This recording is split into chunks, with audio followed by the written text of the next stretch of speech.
Hello aspirants, welcome to SB institute. ঠিক আগের সপ্তাহের মতো আজকেও আমরা নিয়ে চলে এসেছি আরেকটি উইকলি কারেন্ট অ্যাফেয়ার্সের ক্লাস।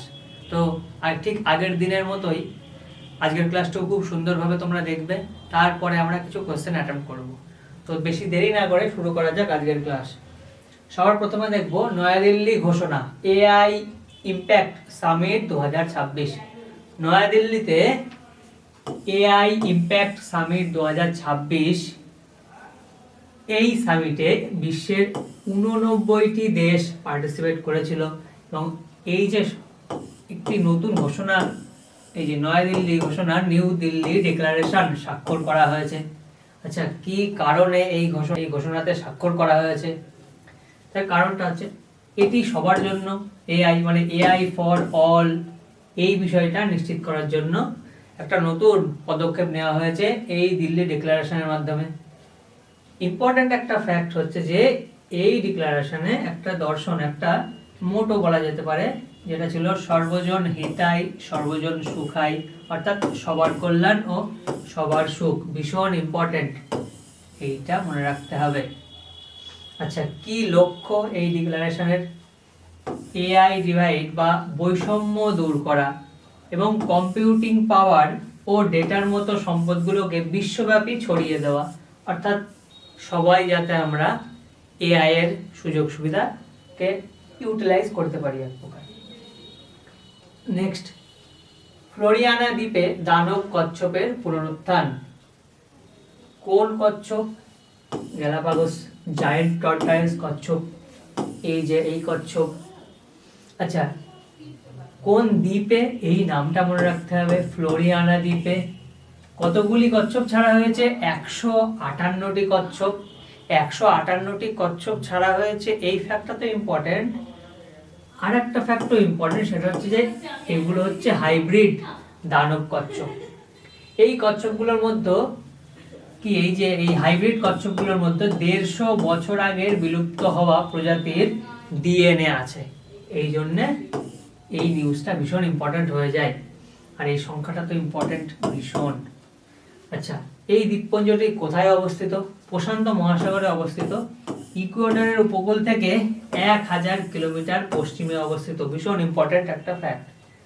আচ্ছা, এই দ্বীপপুঞ্জটির ভৌগোলিক উৎস, মানে কিভাবে দ্বীপপুঞ্জটি তৈরি হয়েছিল? অ্যাকচুয়ালি 3টি টেকটনিক প্লেট, নাজকা, কোকোস ও প্যাসিফিক, এই 3টে প্লেটের সংযোগস্থলে এই দ্বীপপুঞ্জটি তৈরি হয়েছিল।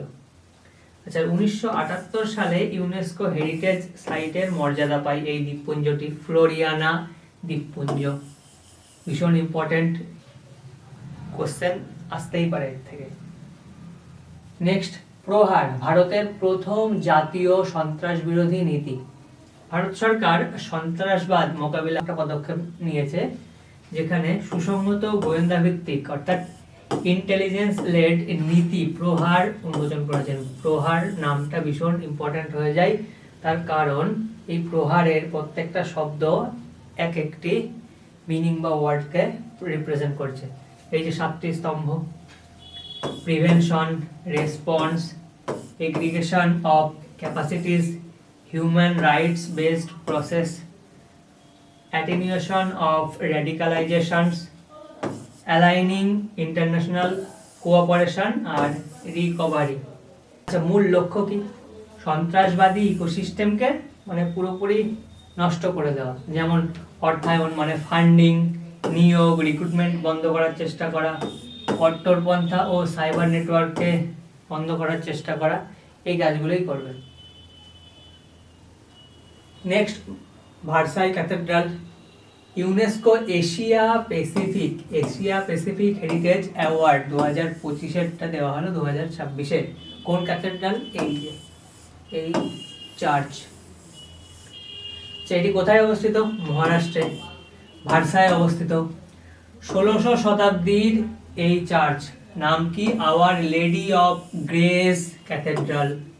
ভীষণ ইম্পর্টেন্ট নামটা, Our Lady of Grace Cathedral. এই যে অ্যাওয়ার্ড দেওয়া হয়েছে, এটা কেন দেওয়া হয়েছে? তার কারণ এই যে 23-24 সালে প্রায় 4.5 কোটি টাকা ব্যয় করে এই যে পুনরুদ্ধার করার চেষ্টা করা হয়েছে, কিন্তু বিষয় হচ্ছে যে কাদের দ্বারা? সাধারণ মানুষের দ্বারা, স্থানীয় জনগণের দ্বারা। আচ্ছা, এই চার্চটা কারা তৈরি করেছিল কত বছর আগে? 475 বছর আগে পর্তুগিজদের শাসনকালে এই মহারাষ্ট্রে এই চার্চ তৈরি করা হয়েছিল। ভীষণ ইম্পর্টেন্ট ফ্যাক্ট এগুলো। আর 2000 সালে ইউনেস্কো কর্তৃক প্রবর্তিত এই মর্যাদাপূর্ণ স্বীকৃতিটা পায়। এই যে কোন মর্যাদাপূর্ণ স্বীকৃতি? এই যে UNESCO Asia Pacific heritage award, এই স্বীকৃতি 2000 সাল থেকে দেওয়া শুরু হয়েছে। এরপর আসছে আইএনএস আঞ্জদ্বীপ, ভারতের নতুন সাবমেরিন শিকারী, সাবমেরিন হান্টার। ভারতের নৌবাহিনীতে যুক্ত হতে চলেছে আইএনএস আঞ্জদ্বীপ। কতগুলি যুক্ত হওয়ার কথা? 8টি। তার মধ্যে এই যেটা যুক্ত হলো আঞ্জদ্বীপ, এটা হচ্ছে তৃতীয়, থার্ড। এইটা মনে রাখতে হবে। কতগুলি যুক্ত হওয়ার কথা? 8টি, কিন্তু বর্তমান যেটা লঞ্চ করা হলো সেটা হচ্ছে থার্ড, তৃতীয় নম্বর। আচ্ছা, কোথায় মোতায়েন করা হবে? ইস্টার্ন নেভাল কমান্ডে মোতায়েন করা হবে। এমনকি তৈরিও করা হয়েছে ইস্টের দিক থেকেই, যেমন যেটা হচ্ছে কলকাতার Garden Reach Shipbuilders and Engineers এর দ্বারা সম্পূর্ণ দেশীয় প্রযুক্তিতেই তৈরি করা হয়েছে। আচ্ছা, কি প্রযুক্তি ব্যবহার করা হয়েছে? High speed water jet propulsion system ব্যবহার করা হয়েছে, ইম্পর্টেন্ট একটা ফ্যাক্ট। আর সর্বোচ্চ গতিবেগ 25 নটস, ভীষণ ইম্পর্টেন্ট ফ্যাক্ট। নেক্সট, কেরালা থেকে কেরালাম রাজ্য পুনর্নামকরণ করা হচ্ছে, বা কেরালার যে পুরনো নাম সেটা পরিবর্তন করে কেরালাম করা হবে, কেরালাম করা হবে। অ্যাকচুয়ালি 2023-24 কেরালার যে বিধানসভা, সেই বিধানসভা থেকেই বিল পাস হয়ে গিয়েছিল। বর্তমানে ক্যাবিনেট থেকে পাস করে দেওয়া হয়েছে যে হ্যাঁ, নাম চেঞ্জ করা হবে এবার। আচ্ছা, এই যে সংবিধানে ব্যবহৃত ইংরেজি শব্দ কেরালার পরিবর্তে এখন ঐতিহ্যবাহী মালায়ালাম নাম কেরালাম অন্তর্ভুক্ত হবে, নতুন নামকরণ হবে। আচ্ছা, কোন আর্টিকেল অনুযায়ী কোন রাজ্যের নাম পরিবর্তন করা সম্ভব? এটাও জেনে রাখতে হবে। আর্টিকেল 3 এই অনুচ্ছেদ অনুযায়ী সংসদের এই ক্ষমতা আছে নতুন রাজ্য পুনর্গঠন করার, সীমানা পরিবর্তন করা বা বিদ্যমান কোন রাজ্যের নাম পরিবর্তন করার ক্ষমতা আছে সংসদের হাতে। নেক্সট, সার্ভিক্যাল ক্যান্সার প্রতিরোধ জাতীয় এইচপিভি টিকাদান কর্মসূচি। ভারত সরকার কিশোরী মেয়েদের মধ্যে জরায়ুর মুখে যে ক্যান্সার হয়, সার্ভিক্যাল ক্যান্সার, এই ক্যান্সার প্রতিরোধ করার জন্য এইচপিভি টিকাকরণ শুরু করেছে। আচ্ছা, এটি হচ্ছে ভারতের নারীদের মধ্যে দ্বিতীয় সাধারণ ক্যান্সার। প্রতি বছর প্রায় 80,000 মহিলারা আক্রান্ত হয় এবং 42,000 মারা যায়। অর্থাৎ হিসাব করলে দেখা যাবে 8 মিনিটে একজন নারী মারা যায় এই ক্যান্সারে, সার্ভিক্যাল ক্যান্সার। আর এটি একটি সাধারণ যৌন বাহিত সংক্রমণ, এটা মনে রাখতে হবে। আর এই নতুন যে কর্মসূচি গ্রহণ করা হয়েছে টিকাকরণের, এই টিকাকরণের ফলে কি হবে? প্রায় ঝুঁকি কমে যাবে 90% to 95%, মানে মৃত্যুর হার কমে যেতে পারে। নেক্সট, কঙ্গো অববাহিকার ব্ল্যাক ওয়াটার লেক প্রাচীন কার্বনের উৎস। এই যে দুটো লেক, এই যে মাইনম্বে অ্যান্ড টুম্বা, এই লেকগুলি থেকে একদম মানে অনেক পুরনো সঞ্চিত কার্বন বায়ুমণ্ডলে নিঃসৃত হচ্ছে বলে গবেষকরা জানতে পেরেছে। আচ্ছা, এবার প্রশ্ন হচ্ছে যে এই দুটো লেক কোথায় অবস্থিত? কঙ্গোতে অবস্থিত, গণতান্ত্রিক কঙ্গো প্রজাতন্ত্রে অবস্থিত। আচ্ছা, আর এই দুটো লেক এই রামসার কনভেনশনের মর্যাদা প্রাপ্ত, এই দুটো লেক। আচ্ছা, এই দুটো লেকের গভীরতা কেমন? এর থেকে কোশ্চেন আসতে পারে। গড় গভীরতা 3 থেকে 5 মিটার, এমন কিছু বেশি গভীরতা না, শ্যালো ওয়াটার লেক। এই যে লেক, আর এর কালারটা একটু কালচে কালারের হয়, এর জলটা ওই রকম কালারেরই। সামরিক মহড়া 2026, ভারত জাপান ও ভারত আমেরিকা।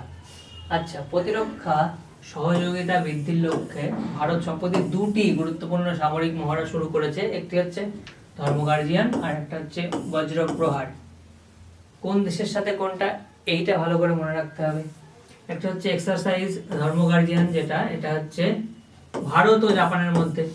আরো স্পেসিফিক ভাবে বলতে গেলে ভারতীয় সেনাবাহিনী ও জাপান গ্রাউন্ড সেলফ ডিফেন্স ফোর্সের সাথে হবে এই ধর্ম গার্জিয়ান।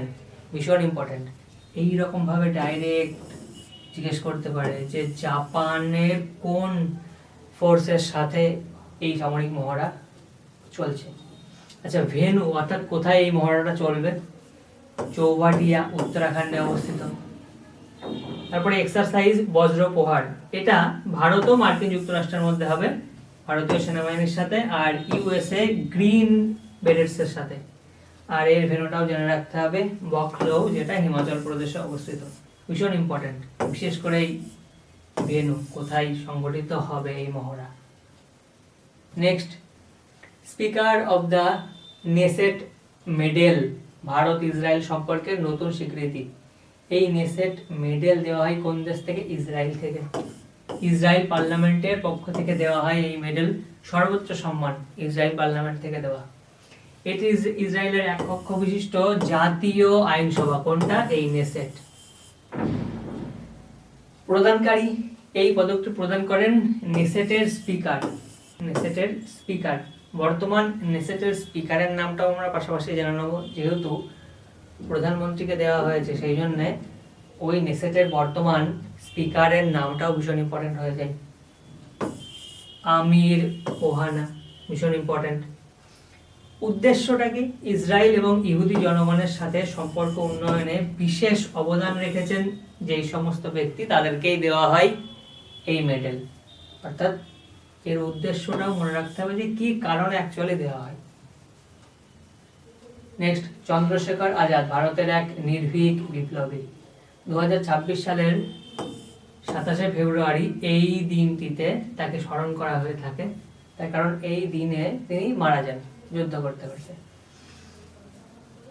23শে জুলাই 1906 তিনি জন্মগ্রহণ করেন মধ্যপ্রদেশে। তার পরবর্তী জীবনের কিছু ইম্পর্টেন্ট কর্মসূচি আমরা দেখে নেব। HRA, হিন্দুস্তান রিপাবলিকান অ্যাসোসিয়েশনের সাথে তিনি যুক্ত হয়ে যান। আসলে ওই যে 1922-এ অসহযোগ আন্দোলনকে প্রত্যাহার করে নেওয়া হয় গান্ধীজির দ্বারা, তো আন্দোলন প্রত্যাহার করে নেওয়ার পরে তিনি আশাহত হন এবং পরবর্তীকালে HRA-এর সাথে যুক্ত হন, এবং পরে এই HRA-টাকে HSR-এ পরিণত করা হয়, পরবর্তীকালে যার প্রধান হয়ে ওঠেন ভগৎ সিং। আচ্ছা, আরিনি কাকরি ষড়যন্ত্র মামলার সাথেও যুক্ত 1925, আর লাহোর ষড়যন্ত্র মামলা 1928-এর সাথেও যুক্ত। তো 1928-এর এই লাহোর ষড়যন্ত্র মামলার ঘটনাটা ঘটার পরে তিনি ছদ্মবেশ ধারণ করেন। ছদ্মবেশ ধারণ করে ঝাঁসিতে চলে যান, সেখানে তিনি এক শিক্ষক হয়ে তার পরবর্তী জীবন চালাচ্ছিলেন। কিন্তু 1931-এ এক প্রকার একজন ব্যক্তি তাকে এক প্রকার ধোঁকা দেয়, অর্থাৎ তাকে ধরিয়ে দেওয়ার জন্য সাহায্য করেন পুলিশদের। তো অ্যালফ্রেড পার্কে তিনি পুলিশের সাথে সংঘাতে মারা যান। ম্যাকাও, বিশ্বের অন্যতম বৈচিত্র্যময় প্রাইমেট গোষ্ঠী। এই ছবিটি তোমরা নিশ্চয়ই রিসেন্টলি ফোনে দেখেছো, ফোনে বা টিভিতে। এটি একটি প্রজাতি, ম্যাকাওয়ের প্রজাতি। আচ্ছা, এই প্রজাতি থেকে কোশ্চেন কেমন আসতে পারে যে অন্যান্য এই ম্যাকাওয়ের অন্যান্য কি কি প্রজাতি কোন দেশে পাওয়া যায়? যেমন জাপানি ম্যাকাও আছে, এদের স্নো মাঙ্কিও বলা হয়। তারপরে রিসাস ম্যাকাও উত্তর ভারত ও দক্ষিণ পূর্ব এশিয়াতে পাওয়া যায়। আর লায়ন টেল ম্যাকাও, এটি একটি বিপন্ন প্রজাতি যা শুধুমাত্র ভারতের পশ্চিমঘাট পর্বতমালাতেই পাওয়া। বারবারি ম্যাকাও, এটি এশিয়ার বাইরে পাওয়া যায়, একমাত্র ম্যাকাও প্রজাতি যেটা উত্তর আফ্রিকা ও জিব্রাল্টারে পাওয়া যায়। এই চারটে প্রজাতির নাম মনে রাখার পাশাপাশি কোথায় কোন প্রজাতিটি পাওয়া যায় এইটা মনে রাখতে হবে। আর এই থেকে কোশ্চেন আসতেই পারে, তার কারণ ভীষণ ভাইরাল হয়েছিল এই ছবিটি, তো কোশ্চেন আসতেই পারে এই প্রজাতিগুলো থেকে। এরপরে আমরা কিছু কোশ্চেন করে নেব। এআই ইম্প্যাক্ট সামিট 2026-এ গৃহীত নয়াদিল্লি ঘোষণা ডিক্লারেশনের মূল দর্শন কি? অপশন বি, সর্বজন হিতাই সর্বজন সুখাই। সম্প্রতি 158টি দানব কচ্ছপ কোন দ্বীপে পুনরায় অবমুক্ত করা হয়েছে? ফ্লোরিয়ানা দ্বীপ। নেক্সট, চন্দ্রশেখর আজাদ কোন সালে উত্তরপ্রদেশের কাকোরি ট্রেন ডাকাতি মামলায় যুক্ত ছিলেন? একটু আগেই বললাম 1925। নেক্সট, লায়ন টেলড ম্যাকাও ভারতের কোন অঞ্চলে পাওয়া যায়? একটু আগেই আমরা পড়লাম, সেটা হচ্ছে পশ্চিমঘাট পর্বতমালায়, একমাত্র পশ্চিমঘাট পর্বতমালায়। Speaker of the Knesset medal কোন দেশের সংসদীয় সম্মান? প্রধানমন্ত্রীকে দেওয়া হয়েছে, নরেন্দ্র মোদীকে দেওয়া হয়েছে। কোন দেশ থেকে? ইসরায়েল থেকে। এআই ইম্প্যাক্ট সামিট 2026-এ মোট কতটি দেশ আন্তর্জাতিক সংস্থা নয়াদিল্লি ঘোষণা স্বাক্ষর করেছে? 89। কতগুলি দেশ? 89। গ্যালাপাগোস দ্বীপপুঞ্জটি ইকুয়েডর উপকূল থেকে প্রায় কত কিমি দূরে অবস্থিত? 1000 কিমি দূরে অবস্থিত, প্রশান্ত মহাসাগরে অবস্থিত। এলাহাবাদের কোন পার্কে চন্দ্রশেখর আজাদ লড়াই করতে করতে শহীদ হন? একটু আগেই আমরা দেখলাম অ্যালফ্রেড পার্কে, 1931। তো আজকের ক্লাস এই পর্যন্তই। আশা করি তোমরা ক্লাসটা খুব ভালো করে দেখেছো এবং কোশ্চেনগুলো অ্যাটেন্ড করার চেষ্টা করেছো। ঠিক এইরকমই উইকলি কারেন্ট অ্যাফেয়ার্স নিয়ে আমরা ঠিক আবার পরের সপ্তাহে চলে আসব। এর পাশাপাশি আমাদের ইউটিউব চ্যানেলে আর অন্যান্য যে সাবজেক্টের ক্লাসগুলো দেওয়া হচ্ছে সেগুলোও অবশ্যই তোমরা দেখবে এবং পরবর্তী উইকলি কারেন্ট অ্যাফেয়ার্সের জন্য অপেক্ষা করবে। Thank you.